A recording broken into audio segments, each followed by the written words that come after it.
সিকিম যেতে বাংলার পর্যটকদের ক্ষেত্রে রইল না আর কোনো বিধি নিষেধ। দীর্ঘদিনের কড়াকড়ি তুলে নিয়ে ভারতের অন্যতম আকর্ষণীয় পর্যটন কেন্দ্র লাদাখ ও সিকিমের দুয়ার বাংলাদেশি পর্যটকদের জন্য খুলে দেওয়া হয়েছে। তবে ভারত বাংলাদেশের মধ্যে ভিসা প্রক্রিয়া আরও সহজ হলে পর্যটন সম্ভাবনাও বাড়বে বলে মনে করছেন দুই দেশের নীতি নির্ধারকরা। আরও জানাচ্ছেন মৌ খন্দকার। ভারতের সিকিম, রাজধানী গ্যাংটক, চীন, নেপাল ও ভুটান সীমান্তে উঁচু পাহাড় ঘেরা এই রাজ্যের বেশ কিছু এলাকা সমুদ্রপৃষ্ঠ থেকে 17,000 ফুটের বেশি উঁচুতে। এসব উঁচু পাহাড় বছরের অধিকাংশ সময় থাকে বরফে ঢাকা। বাংলাদেশিদের জন্য আকাঙ্ক্ষিত এই পর্যটন এলাকা এতদিন কার্যত বন্ধই ছিল। গত 20 নভেম্বর এসব স্থানগুলো বাংলাদেশিদের জন্য খুলে দেওয়া হয়। সহজ হলো দেশটির অন্যান্য সুরক্ষিত স্থানে ভ্রমণের অনুমতির প্রক্রিয়াও।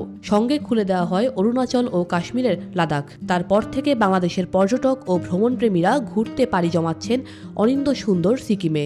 যতটা না জেনেছি আসার পর তার চেয়ে বেশি ভালো লাগছে। অসম্ভব সুন্দর জায়গা, অজস্র জলপ্রপাত, অনেক ঝর্ণা।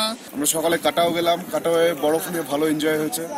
এদিকে দুই দেশের পর্যটকদের জন্যই যেন থাকে সমান সুযোগ, তেমনটাই আশা করছেন এই নীতি নির্ধারক। সবচেয়ে বড় আমাদের যে প্রবলেমটা হয় সেটাকে ভিসার জন্য আমাদের কলকাতায় যাওয়া আর কি।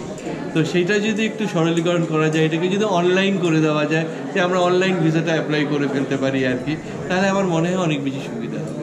স্টেশন টু স্টেশন ভিসার ব্যাপারটা হয়, সেইভাবে একটা মেকানিজম যদি এনজিপি থেকে ঢাকা হতে পারে। শুধু বরফ নয়, বিশাল পাহাড়ের ঢালে বসতি আঁকাবাঁকা সড়ক যেতে চোখে পড়বে অসংখ্য ঝর্ণা। এছাড়া পাহাড়ি সড়কে এসব বরফ ও পর্বত দেখতে বিশ্বের বিভিন্ন প্রান্ত থেকে লাখ লাখ পর্যটক ছুটে এলেও বাংলাদেশিদের ক্ষেত্রে নিষেধাজ্ঞা থাকায় এসব দর্শনীয় স্থানগুলো ছিল শুধুই কল্পনা। প্রকৃতির সৌন্দর্যমণ্ডিত এই সিকিম বাংলাদেশি পর্যটকদের জন্য এতদিন বন্ধ ছিল।